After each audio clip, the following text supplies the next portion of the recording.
What does the Bible say when we know what is right but are afraid of the cost of doing it? I am Father John, a Catholic priest of the Military Ordinariate of the Philippines and the Executive Officer of the Office of the Chief Chaplain of the Philippine Army. And this is Salita ng Diyos, ang ating gabay. Today is Friday, February 6, 2026, and we celebrate the feast of Saint Paul, Maki, and Companions, martyrs. Today's scriptural readings remind us when the heart loses its center. Today's readings places two lives side by side, and the contrast is striking. In the first reading, taken from the book of Sirach, chapter 47, verses 2 to 11, David shows a life that knows how to return to God. Sirach remembers King David not as a perfect man, but as a man whose heart belonged to God. David sinned. He failed. He made serious mistakes. Yet, Scripture praises him because he knew how to do one crucial thing: repent and return. David prayed. David sang. David praised God openly. His strength did not come from never failing, but from always finding his way back to God. This is comforting for us because many of us fall, not once, but often.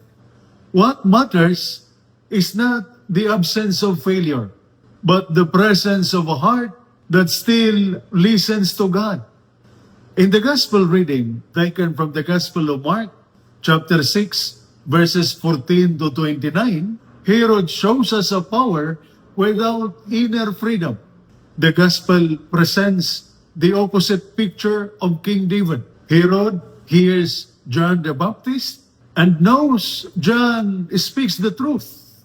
He even respects him. But Herod is trapped by fear of people, by pride, by a bad promise, by the desire to save face. In the end, Herod chooses reputation over conscience, and John the Baptist is killed. Here is the tragedy. Herod had power, but no inner freedom. He knew what was right, but lacked the courage to do it. And what does this mean for us? These readings ask us a hard but honest question. Who is ruling our hearts? Is it God, like David? Or fear, pride, or pressure, like Herod? Many wrong decisions are made, not because people are evil, but because they are afraid. Afraid to disappoint. Afraid to lose approval. Afraid to stand alone. God does not ask us to be perfect. He asks us to be truthful and courageous. A heart centered on God can recover from failure. A heart ruled by fear slowly loses its way. Choose the courage of David over the fear of Herod. Let God, not pressure or pride, have the final word in your decisions. And this is Salita ng Diyos, ang ating gabay. Let us pray. Lord God, give us hearts like David, humble, repentant, and open to your voice. Free us from fear, pride, and the need to please others. Help us choose what is right, even when it is difficult. Through Christ, our Lord. Amen.